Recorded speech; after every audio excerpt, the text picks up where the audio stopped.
Good morning my dear friends and students. I am Sadhna and all of you enjoying mathematics and science with me. नेहमीप्रमाणे enjoy करताय mathematics आणि आज असाच एक interesting lesson की ज्या लेसनचं नाव आहे angles and pairs of angles तुमच्यासाठी घेऊन आलेले आहे. तर त्या अगोदर जे विद्यार्थी चॅनलवरती नवीन आहे त्यांनी चॅनलला सबस्क्राइब करायला विसरू नका. बेल आयकॉन प्रेस करा आणि तुम्हाला हे जे व्हिडिओ आहे हे नॉलेजफुल वाटले, तुम्हाला त्याचा उपयोग झाला तर एक लाईक करायला विसरू नका. तर चला बघूया आजचा interesting topic. So student, today's topic is let discuss. तुमच्या पुस्तकामध्ये पेज नंबर 28 मध्ये एक इम्पॉर्टंट टॉपिक दिलेला आहे डिस्कशनचा, की ज्याच्यावरती तुम्हाला ट्रू ऑर फॉल्स आणि फिल इन द ब्लँक्स आणि बरेच सारे प्रश्न येऊ शकतात. तर काय टॉपिक आहे चला आपण बघूया. तर इथे काही स्टेटमेंट्स दिलेले आहे. तर पहिलं स्टेटमेंट्स आपण रीड करूया. Two acute angles can be complements of each other. म्हणजे काय होतं याचा अर्थ, दोन अॅक्यूट अँगल म्हणजे दोन लघुकोन आहे ते एकमेकांचे कॉम्प्लिमेंट्स म्हणजे काय तुम्हाला सांगितलं आहे, कोटिकोन. एकमेकांचे कोटिकोन होऊ शकतात का, आपण इथे काय करूया, प्रूफ करूया, ट्राय करूया. समजा एक अँगल आपण घेतला, किती घेतला, 35 डिग्री घेतला आणि दुसरा एक अँगल आहे तो घेतला, समजा घेतला 55 डिग्री घेतला आणि ह्या दोघांची आपण इकडे ॲडिशन केली. इथे आपण ॲडिशन करूया. या दोघांची ॲडिशन केली, 5 आणि 5 10, 5 आणि 3 8 आणि 1 9. दोघांची बेरीज किती होते, 90 अंश होते. म्हणजे ज्या दोन अॅक्यूट अँगलची बेरीज 90 डिग्री येऊ शकते का, असा आपल्याला इथे प्रश्न विचारला आहे. एकमेकांचे म्हणजे दोन लघुकोन एकमेकांचे कोटिकोन असू शकतात का मराठी मीडियमच्या विद्यार्थ्यांसाठी? येस, ऑब्विसली ते असू शकतात. म्हणजे हे आपलं जे आन्सर आहे ते काय येणार आहे, इथे ट्रू येणार आहे.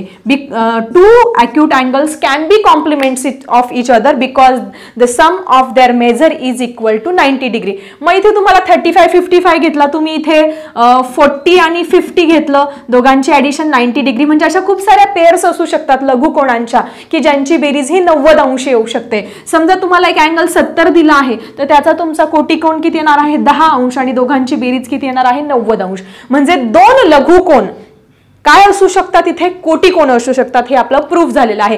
पण इथे फक्त ट्रू का आलेलं आहे, त्याला प्रत्येक ठिकाणी त्याला रिझन पण लिहायचं आहे. Because the sum of their measurement of complementary angle is equal to 90 degree. हे नेहमीच आपलं सेंटेन्स आहे, ते आपल्याला इथे विथ रिझन इथे एक्सप्लेन करावं लागणार आहे. तर चला आपण हे रिझन पटापट लिहून घेऊया. So student, this is a reason. ह्या रिझनमुळे हे आपलं सेंटेन्स काय आहे, ट्रू आहे. तर चला बघूया सेकंड स्टेटमेंट काय आहे. सेकंड स्टेटमेंट दिलं आहे, two acute angles can be supplements of each other. आता आपल्याला इथे लगेच दिसतंय वरचं सेंटेन्सच त्यांनी कॉपी केलेलं आहे, फक्त इथे कॉम्प्लिमेंट शब्द वापरला होता आणि इथे काय विचार वापरला त्यांनी, सप्लिमेंट्स. दोन लघुकोन एकमेकांचे पूरक कोण असू शकतात का, असं त्यांनी प्रश्न विचारलाय. मग आता दोन लघुकोन, समजा आपण एक अॅक्यूट अँगल घेतला, समजा 50 डिग्री घेतला आणि एक 75 डिग्री घेतला, दोन अॅक्यूट अँगल घेतले. मग त्या दोघांची बेरीज किती आली पाहिजे, त्यांचं म्हणणं 180 डिग्री आली पाहिजे. मग आपण येते का बघूया.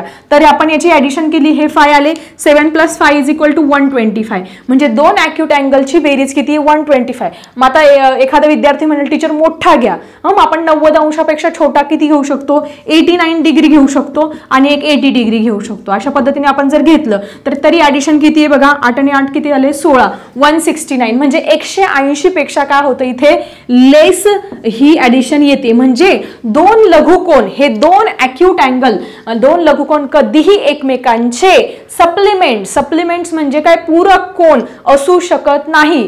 का, कारण पूरक कोणाच्या मापाची बेरीज सगळ्यांना माहिती आहे किती येते, ती 180 डिग्री. आणि तुमची ही जी ॲडिशन आली आहे ती काय आली आहे, 125 आणि 169 म्हणजे 180 पेक्षा इथे कमी आलेली आहे. तर चला आपण पटापट इथे पण रिझन घेऊया. मग आपलं इथे ट्रू आलंय की फॉल्स आलंय, याचा आन्सर आहे तुमचं फॉल्स. आणि यासाठी जे रिझन आहे ते आपण पटापट लिहून घेऊया. हे तर झालं आपलं फर्स्ट रिझन. हे फॉल्स आलेले का, की दोन सप्लिमेंटरी अँगलची बेरीज 180 डिग्री असते. मग आपलं हे स्टेटमेंट फॉल्स का आलंय, because their addition, because the measurement of two acute angles is less than 180 degree. हे महत्वाचं रिझन आहे, ते आपल्याला लिहावं लागणार आहे. कारण ह्या दोन लघुकोनांची बेरीज ही 180 अंशापेक्षा काय आली, कमी आलेली आहे. सो अशा पद्धतीने इथे ट्रू फॉल्स मध्ये तुम्हाला फक्त ट्रू आणि फॉल्स लिहिलं तर 1 मार्क्स मिळणार आहे आणि त्याचं स्टेटमेंट जर तुम्ही लिहिलं तर त्याचे मिळणार आहे 2 मार्क्स.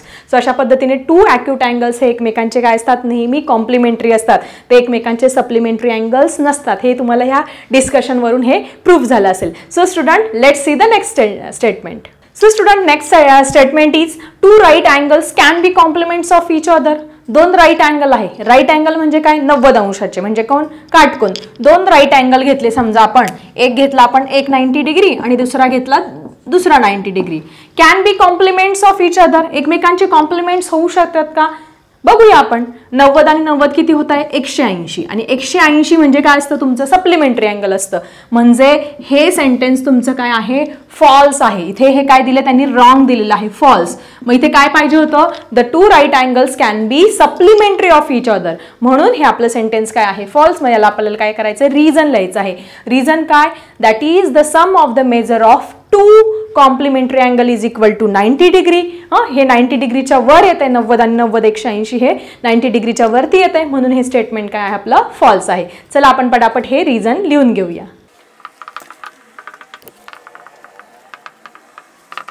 आता हे फॉल्स का आहे? कारण यांची ऍडिशन काय येते? 180 डिग्री. त्यांची बेरीज ही 90 नाही 180 आलेली आहे. म्हणून आपलं स्टेटमेंट काय आहे? हे फॉल्स आहे. इथे तुम्हाला मिळाले आहे 2 marks. So student let's see the next statement. काय आहे next statement? Two right angles can be supplements of each other. Yes, same statement दिलेलं आहे की दोन काटकोन जे आहेत ते एकमेकांचे सप्लिमेंट्स म्हणजे पूरक कोण असू शकतात. येस, ऑब्विसली बघितलं आपण 90 आणि 90 किती होत आहे? 180. So this is true statement because 90 degree plus 90 degree is equal to 180 degree. आणि याला रिझन काय आहे? Because the sum of the measurement of two supplement angle is equal to 180 degree. दोन काय असतं तुमच्या जे राईट अँगल्स आहे किंवा काटकोन, ह्या काटकोनांची बेरीज किती असते? नेहमी 180 अंश असते. हे स्टेटमेंट आपण लिहून घेऊया. सो अशा पद्धतीने आपण हे स्टेटमेंट लिहून घेतलं आहे आणि त्यांची ॲडिशन काय दाखवली? 180 डिग्री. सो आय थिंक हे स्टेटमेंट सगळ्यांचे क्लिअर होत असेल. एक्झामसाठी याचा तुम्हाला खूप फायदा होणार आहे. So student let's see the next statement. काय स्टेटमेंट आहे? An acute angle and obtuse angle can be complements of each other. एक ॲक्यूट अँगल आहे. आपण त्यांनी जसं स्टेटमेंट दिलं आहे त्याच्यानुसार कृती करूया. एक ॲक्यूट अँगल, समजा आपण एक ॲक्यूट अँगल घेतला ना, म्हणजे 90 अंशापेक्षा छोटा. समजा आपण घेतला एक 40 डिग्री घेतला. Okay. And obtuse angle. Obtuse angle म्हणजे 90 अंशापेक्षा मोठा. मग आपण समजा घेतला 90 अंशापेक्षा मोठा 120 डिग्री घेतला आपण. आणि दोघांची बेरीज करूया. किती? 120 प्लस 40 इज इक्वल टू 160. किती बेरीज येते? 160 डिग्री एवढी ॲडिशन येते. Can be complements of each other. त्यांनी विचारलं की ते कॉम्प्लिमेंट्स असू शकतात का एकमेकांचे? कोटी कोण? कॉम्प्लिमेंट्स म्हणजे ज्यांची बेरीज 90 अंश असू शकतात का? नाही. हे स्टेटमेंट काय आहे? इथे फॉल्स आहे. आता तुम्हाला काय दिसतं इथे? ही जी बेरीज आलेली आहे ती किती आली आहे? 90 अंशाच्या पुढे आलेली आहे. So that's why an acute angle and obtuse angle can not be complements of each other. ते एकमेकांचे कॉम्प्लिमेंट्स कधीही असू शकत नाही, कारण का त्यांची बेरीज काय येते? 90 अंशापेक्षा मोठी येत असते. So that's is fall. मग आता इथे आपल्याला स्टेटमेंट हे इथे 1 मार्क मिळाला आहे, पण आपल्याला त्याचं रिझन लिहावं लागणार आहे. चला पटापट आपण काय करूया? या स्टेटमेंटचं फटाफट रिव्हिजन लिहूया. तुम्ही पण माझ्यासोबत तुमच्या नोटबुकमध्ये नोट डाऊन करा.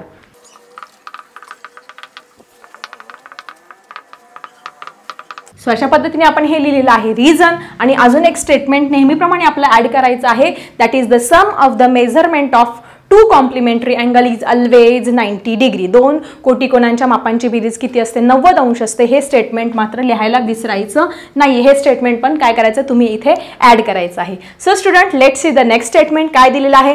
One acute angle and one obtuse angle can form a pair of supplementary angle. Same statement दिलेलं आहे. इथे फक्त कॉम्प्लिमेंटरी दिलेलं आहे आणि इथे काय दिले तुम्हाला? सप्लिमेंटरी. त्यांनी एक ॲक्यूट अँगल घ्यायला लावलाय. समजा आपण एक ॲक्यूट अँगल घेतला, समजा 60 डिग्री घेतला, आणि एक ऑब्च्यूस अँगल समजा 150 डिग्री घेतला इथे. Okay. Can be forms a pair of supplementary. ते एकमेकांचे सप्लिमेंटरी होऊ शकतात का? म्हणजे त्यांची बेरीज ही 180 बघा येते का? इथे किती झाले आता बघा? 6 + 5 0 as it is. 6 + 5 is equal to 11. Carry over 1. 1 + 1 is equal to 2. म्हणजे त्यांची बेरीज काय येते? 180 पेक्षा मोठी येते. म्हणजे काय होतात? एकमेकांचे सप्लिमेंटरी अँगल्स हे असू शकतात. So this is the true statement. So student अशा पद्धतीने काय होतंय? ते सप्लिमेंटरी पेअर होऊ शकते का? होऊ शकते ना. बघा त्यांची बेरीज किती आहे? 180 पेक्षा वरती येते. So this is the true statement. And what is the reason? चला पटापट रिझन याच्यासाठी लिहून घेऊया.